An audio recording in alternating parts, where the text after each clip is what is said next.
எல்லாருக்கும் வணக்கம். இந்த வீடியோவில் என்ன பார்க்க போகிறோம் அப்படின்னா, இப்போ ட்ரெண்டிங்காக போயிட்டு இருக்க சார்பட்டா பரம்பரை. என்னடா இவ்வளோ லேட்டாக ரிவ்யூவா? இது ரிவ்யூ வீடியோ இல்லைங்க. நானும் நிறைய சேனலில் சர்ச் பண்ணி பார்த்துட்டேன். எல்லா சேனல்ஸ்லேயுமே ஒரு சில கேரக்டர்ஸை பற்றி தான் பேசுகிறாங்க. பட் அவங்களோட ஈக்குவலுக்கு நிறையா பேர் அந்த படத்தில் சூப்பராக நடிச்சிருக்காங்க. தன்னோட நடிப்பு திறமை பயங்கரமாக வெளிப்படுத்தியிருக்காங்க. அப்படியாப்பட்ட ஒரு சில பேரை பற்றி தான் இப்போ நம்ம பார்க்க போகிறோம். இன்னொரு விஷயம் என்ன அப்படின்னா, இந்த படத்தில் ஒரு பெரிய ஆக்டர் அவர் வந்துட்டு கெஸ்ட் ரோல் பண்ணியிருக்காரு. அது நிறைய பேர் நோட்டீஸ் பண்ணாங்களா என்னன்னு தெரியல. ஸோ அவரை பற்றியும் இந்த வீடியோவில் பார்ப்போம். Welcome to yes boss. Mic 1, mic 2, mic 3 எல்லாரும் வாங்கடா. Yes boss. இதுல ஒண்ணும் குறைச்சல. நம்ம லிஸ்ட்ல ஃபர்ஸ்ட் பார்க்க போகிறது நம்ம கலையரசன் சார் தான்.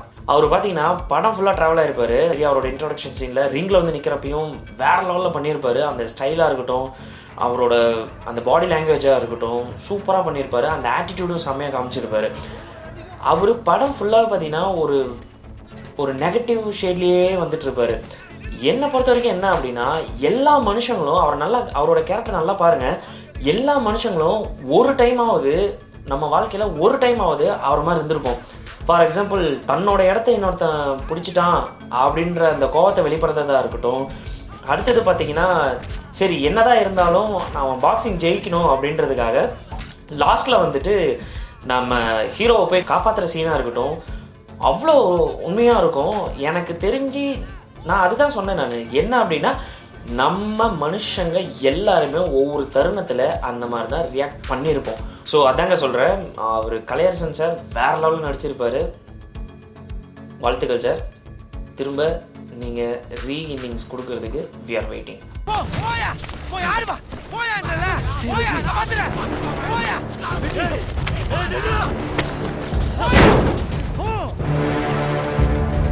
நம்ம லிஸ்ட்ல அடுத்ததாக பார்க்க போகிறது, படம் ஃபுல்லாக கத்திக்கிட்டே இருப்பாங்க.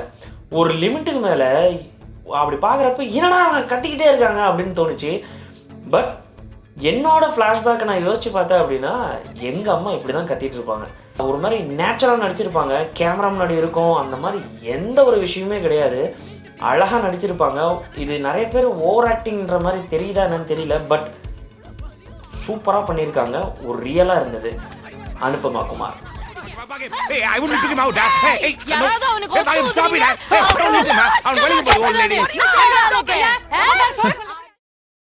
நம்ம லிஸ்ட்ல அடுத்ததா பார்க்க போறது, அதாவது வேம்பிளி அட்டிக்கிறதுக்கு ஒரு ஆளு அப்படின்னு இன்ட்ரோ சீன்லயே வந்துட்டு நம்மளை மிரட்டியிருப்பாரு. அவர் தான் நம்ம மீரான் பாய். சாய் தமிழ் அவர் பேரு. அவரும் படம் ஃபுல்லாக ட்ராவல் ஆவார். ஆனால் அவரோட ஸ்லாங்காக இருக்கட்டும், அவரு டப்பா அப்பப்பா இப்பப்பா அப்படின்னு அந்த சொல்கிற விஷயமா இருக்கட்டும், ஒரு மாதிரி ரியலிஸ்டிக்காக இருக்கும். அந்த ரியலிஸ்டிக்காக இருக்கிறதுனால தான் நம்ம லிஸ்ட்டில் இடம் பெற்றிருக்காரு. உண்மையாலுமே சொல்கிறேன், எனக்கு தெரிஞ்சு அவருக்கு நிறைய வாய்ப்புகள் குமியறதுக்கும் சான்சஸ் இருக்குது. ஸோ வெல்கம் சார், நல்லா பண்ணுங்க. பயத்தை பார்த்துட்டேன். நம்ம லிஸ்ட்டில் அடுத்ததாக பார்க்க போகிறது, இவர் நிறைய படம் நடிச்சிட்டாரு. பட் இவர் காமெடி ஆக்டரா இல்லை குணச்சித்திர நடிகரா அப்படின்ற எந்த கேட்டகரினே சொல்ல முடியாது. இவரை அவ்வளோ அருமையாக நடிப்பார். அவர் தான் நம்ம காளி வெங்கட் சார். இவரோட கேரக்டரைசேஷன் பார்க்குறப்ப எனக்கு என்ன வந்துச்சு அப்படின்னா, அதாவது ஒரு சில மனுஷங்க பார்த்தீங்கன்னா ரெண்டு பக்கமும் ஆதாயம் தேடுவாங்க. இதுடா சூப்பர்ரா அப்படின்வாங்க. இந்த பக்கம் கேட்டாலும் சூப்பரான்னு சொல்லுவாங்க. ஸோ லாபம் யாருக்கு? அவங்களுக்கு தான். அந்த மாதிரி கேரக்டர் தான் இவர். பட்டம் ஃபுல்லாக வந்துட்டே இருப்பார். இவரோட டைலாக் டெலிவரியாக இருக்கட்டும், இவரோட அந்த கேஷுவலான பர்ஃபார்மன்ஸாக இருக்கட்டும் சூப்பராக பண்ணியிருப்பார். அவர் சில விஷயங்கள் அப்படி லைட்டாக அப்படி தூண்டி விடுற விஷயங்கள்னால தான் நிறைய விஷயம் அப்படியே மேட்ச் ஃபிக்ஸ் ஆகிறதா இருக்கட்டும், எதுனாலும் நடக்கும். சூப்பராக பண்ணியிருந்தீங்க காளி வெங்கட் சார். உங்களெல்லாம் நம்பி ஜதை போட்டு நான் வந்து நடுத்தல் நக்கின்னு போகிறேன். அடுத்ததாக பார்க்க போகிறது, செகண்ட் ஹாஃபில் நம்ம ஆர்யாவை ரெடி பண்ணுவார். யார்? நம்ம பிடி ராயப்பன் தான். சூப்பராக பண்ணியிருப்பாருங்க மனுஷன். வேற லெவலு. அவர் அப்படியே கேஷுவலாக பண்ணியிருப்பார். ஏதோ நடிக்கிற மாதிரியே தெரியாது, ரியலாக இருக்குது. என்ன அப்படின்னா, இப்போ நம்ம ஷூட் எடுக்கிறதுக்கே முன்னாடி கேமரா இருக்குது, இங்கே இந்த ரெண்டு பக்கம் லைட் இருக்குது, முன்னாடி மைக் இருக்குது, என்னடா பண்ணுறது அப்படின்னு ஒரு மாதிரி பதட்டம் இருக்குது. ஆனால் அவரெல்லாம் எப்படி நடித்தாருன்னே தெரிலங்க. சூப்பராக பண்ணியிருக்காரு. அந்த கேரக்டரோட லெவலை அப்படியே மெயின்டைன் பண்ணியிருப்பார். 1% கொஞ்சம் மேலே போயிருந்தா கூட அதோட ரியலிஸ்டிக்கை கெட்டிருக்கும். கொஞ்சம் கீழே பண்ணியிருந்தா கூட இன்னும் கொஞ்சம் பண்ணியிருக்கலாமேன்னு தோணியிருக்கும். பட் ரெண்டையும் ஈக்குவல் பண்ணி சூப்பராக பண்ணியிருப்பார். வேறு லெவலு. ரஞ்சித் சார் எப்படி தான் இந்த மாதிரிலாம் பிடிக்கிறாரோ தெரியல, சூப்பராக பண்ணியிருந்தாங்க. அவருக்கும் நிறைய பட வாய்ப்புகள் வர்றதுக்கு சான்சஸ் இருக்குது. ரெடியாக இருங்க சார்.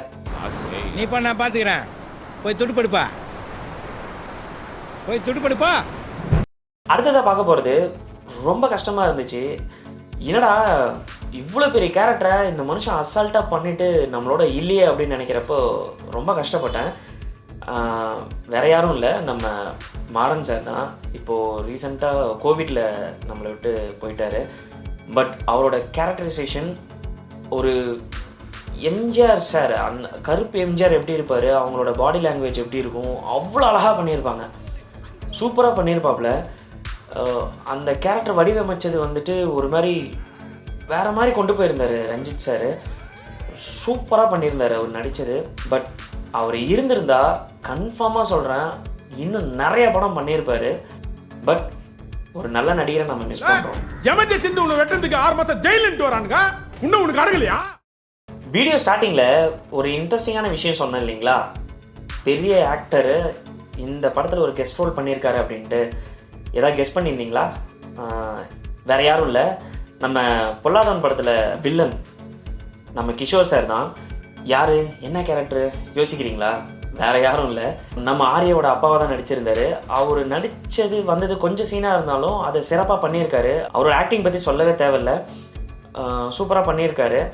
நிறைய பேருக்கு தெரியல, எனக்கே அவர் தானா அப்படின்றது கொஞ்சம் டவுட்டாக இருந்துச்சு. அப்புறம் கொஞ்சம் பின்னாடி போய் பார்த்து கன்ஃபார்ம் பண்ண பின்னாடி தான் தெரிஞ்சது. என்ன கேட்கறது? கபிலா, அப்பா வைமாற்றண்டா. நீ என்னைக்கு அம்மா கைய கட்டிமா புடிச்சுன்னு மேல வந்துடணும். இப்போ நம்ம பார்த்த எல்லாருமே கொடுத்தது சின்ன கேரக்டர் தான், பட் சூப்பராக பண்ணியிருப்பாங்க.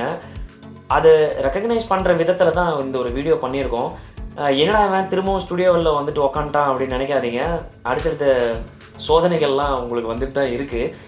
ஸோ வெயிட் பண்ணுங்கள், இன்னும் நிறைய வீடியோ பண்ணலாம். எப்பயும் போல் எனக்கு சப்போர்ட் பண்ணுங்கள். பாய்.